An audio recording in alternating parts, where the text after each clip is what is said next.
جنہوں نے 25 سے 30 سال کے بیچ میں ہی اپنی جوانی برباد کر لی. کیا کرتے کیا تھے؟ اس موبائل کی دنیا میں داخل ہو کر انہیں ایسا لگتا ہے کوئی نہیں دیکھ رہا ہے، پورنوگرافی کرتے رہو، بے حیائی کی فلمیں دیکھتے رہو، ننگی تصویریں دیکھتے رہو. میرے عزیزوں، میں نے ایک ڈیٹا نکالا تھا لاک ڈاؤن کے موقع پر. اس میں جو انٹرنیٹ میں سرچ کرنے کا جو ڈیٹا آتا ہے کہ کس چیز کو کتنی بار سرچ کیا گیا ہے، تو پتہ ہے آپ کو حیرت ہوگی، ایک رپورٹ آئی ہے اس لاک ڈاؤن کے بیچ میں 95% اگر نیٹ میں کوئی چیز سرچ ہوئی ہے تو پورنوگرافی، گندی تصویریں اور ننگی تصویریں دیکھنے کے لیے سب سے زیادہ سرچ کیا گیا ہے. یہ کیا ہو رہا ہے؟ آپ کو اندازہ بھی ہے کہ دنیا تمہیں تباہی کے کس دہانے پر لے جانا چاہ رہی ہے. میں آج یہ باتیں کھل کر اسی لیے عرض کر رہا ہوں کہ اگر آج تم بیدار نہیں ہوئے، کل تمہارے آنے والے بچے یہ نہ پوچھے کہ محمد کس کا نام تھا. معاذ اللہ رب العالمین. قرآن کیا چیز ہے؟ کیونکہ میں نے یہ جدہ میں، عرب میں، سعودی عرب میں ایک شیخ کو کہتے ہوئے سنا، عربوں نے اپنے بچے آسٹریلیا میں، امریکہ میں پڑھنے کے لیے بچپن میں ہی ڈال دیے تھے، اور جب بچے وہ جوان ہو کر کے آئے تو اپنے باپ سے اس بات پر لڑنے لگے کہ اللہ ایک ہی کیوں ہے. یہ کہاں کی بات کر رہا ہے؟ عرب کی بات کر رہا ہوں. آج یہاں کے بھی حالات کوئی دیگر نہیں ہے. تم نے بھی بچے پیدا ہوتے بولتے ہی دوسروں کی جھولی میں ڈال دیا. تم یہ چاہتے ہو کہ میرا بچہ فر انگریزی بولنے لگے تو بہت بڑے کمال کا بچہ ہے، بہت پہنچا ہوا بچہ ہے. تمہیں پتہ ہی نہیں کہ دنیا اپنے قدموں میں غلام بنانے کے لیے سارے ہتھیار لا کر رکھ چکی ہے. لیکن پھر بھی میں اپنی اس کشت ویراں سے مایوس نہیں. اس دنیا نے جو کرنا تھا سب کر لیا ہے. آپ کو پتہ ہے ہر اسکول میں، ایجوکیشن میں سیلیبس بدل کر کے کیا کیا چیزیں زہر کے طور پر ڈالی جا رہی ہیں، کیا کیا چیزیں ڈالی جا رہی ہیں. مسلمان بچوں کے ایمان کب کے تباہ ہو جائے.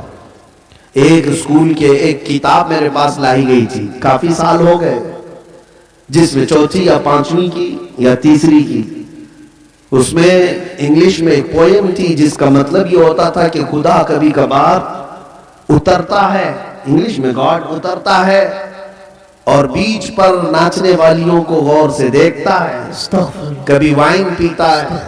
نعوذ باللہ من ذالک. یہ بچپن کے ان دماغوں میں اگر یہ چیز جائے. میں کتاب تلاش کرتا رہا، مجھے نہیں ملی.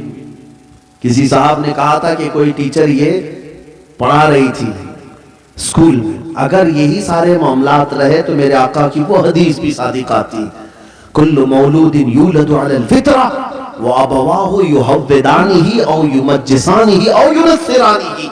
ہر پیدا ہونے والا بچہ اسلام کی فطرت میں پیدا ہوتا ہے، لیکن اس کے ماں باپ اسے یہودی بنا دیتے ہیں، عیسائی بنا دیتے ہیں، یا آگ کا پجاری بنا دیتے ہیں.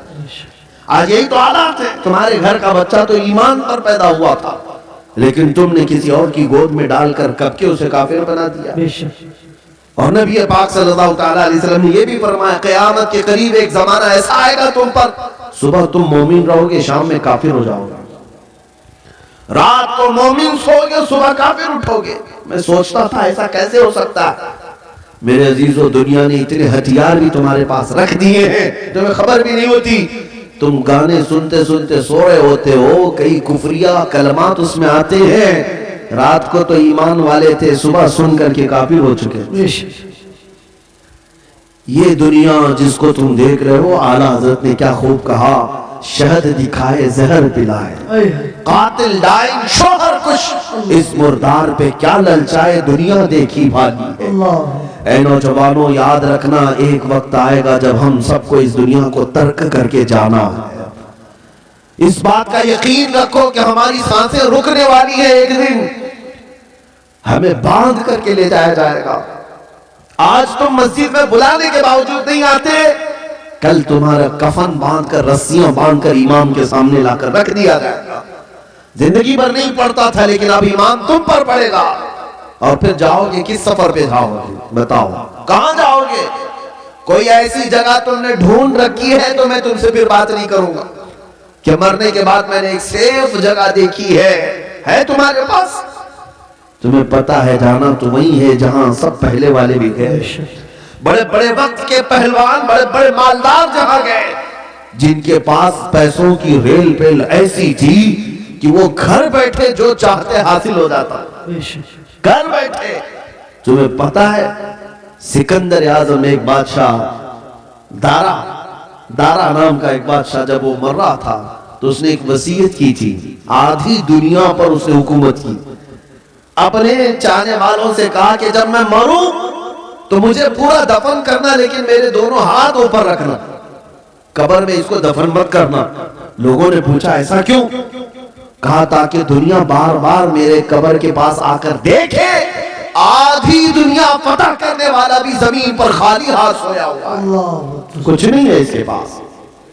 ہمارے کفن میں جو باندھے جاتے ہیں نا، ایک جیب بھی نہیں رکھی جاتی ہے، نہ ہم اپنی میتوں کے سرانے ایک سکہ رکھتے ہیں، نہ ایک نوٹ رکھتے ہیں۔ تمہیں پتا ہے ہم اس دنیا کے سفر پر جا رہے ہیں جہاں پیسہ کام نہیں آئے گا، جہاں دولت کام نہیں آئے گی، نہ فرشتے رشوت لیں گے، نہ بارگاہ الہی میں کسی اور طریقے کی کوئی گنجائش تمہارے لیے نکل جائے گی دنیاوی اعتبار سے۔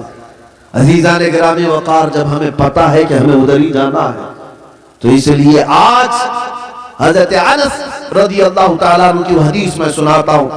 حضرت انس کہتے ہیں اس حدیث سے زیادہ مجھے کسی اور سے خوشی نہیں ہوئی تھی۔ کیا ہے وہ حدیث؟ نبی پاک صلی اللہ تعالیٰ علیہ وسلم نے ارشاد فرمایا، المرء مع من احب، انسان قیامت کے دن اسی کے ساتھ ہوگا جس سے دنیا میں محبت کرتا تھا۔ بے شک بے شک۔ حضرت انس سے پوچھا گیا اس حدیث سے آپ کو اتنی خوشی کیوں ہے؟ حضرت انس کہتے ہیں اس لیے کہ میں رسول اللہ سے محبت، سبحان اللہ، اس لیے کہ میں ابو بکر و عمر سے محبت کرتا ہوں، میرا یقین ہے کل قیامت کے دن انہی کے ساتھ رہوں۔ نعرہ تکبیر، آج نعرہ رسالت۔ آج ہے نوجوانوں، اگر تم کسی اور کے فین ہو، کسی اور کے پیروکار ہو، کسی اور کے متبع ہو تو تمہارے لیے تمہاری زندگی مبارک۔ تم جس کے پیچھے چلنا چاہو، ایک بات یاد رکھنا، قیامت کے دن اسی کے ساتھ اٹھائے جاؤ، اسی کے ساتھ اٹھائے جاؤ، اور جہاں تمہارا وہ آقا جا رہا ہوگا وہیں تمہیں بھی لے جائے گا۔ لیکن الحمدللہ مجھے اس بات پر فخر ہے، میں اکثر نوجوانوں سے یہ کہتا ہوں کہ ایک کام کرتے ہیں، تم بار بار ہمارے سمجھانے سے آتے نہیں، کبھی تم اخلاق رسول کو ہلکے میں لے لیتے ہو، سنتوں کو ہلکے میں لے لیتے ہو، اسلامی زندگی کو عیب سمجھنے لگ جاتے ہو۔ ان نوجوانوں سے میں کہتا ہوں چلو ٹھیک ہے، میں اور تم مل کر ایک کام کرتے ہیں، میں اور تم مل کر ایک کام کرتے ہیں۔ تم جس فلمی ایکٹر کو یا کسی ہیرو کو بہت زیادہ پسند کرتے ہو، اسے ایک چٹھی لکھ دینا، اسے ایک لیٹر لکھ دینا کہ میری زندگی ختم ہو جائے گی، میں مر جاؤں گا، مجھے میرے لوگ قبر میں لے جا کر دفن کریں گے، تو آپ ذرا منکر نکیر سے بچانے کے لیے میرے پاس آ جانا۔ لکھو گے؟ اس سے لکھ کر کے جانا اور کہنا صبح شام میں تمہاری طرح سے پہنتا تھا، چلتا تھا، کھاتا تھا، سب میں تمہاری نقل کرتا تھا، زندگی بھر میں تمہارا فین تھا، اب جا رہا ہوں تو مدد کے لیے قبر میں آ جانا۔ ایک نوجوان سے میں نے کہا تو ہنسنے لگا، کہا کہ حضرت ایسی بات، کیا وہ آ سکیں گے ہماری قبر میں؟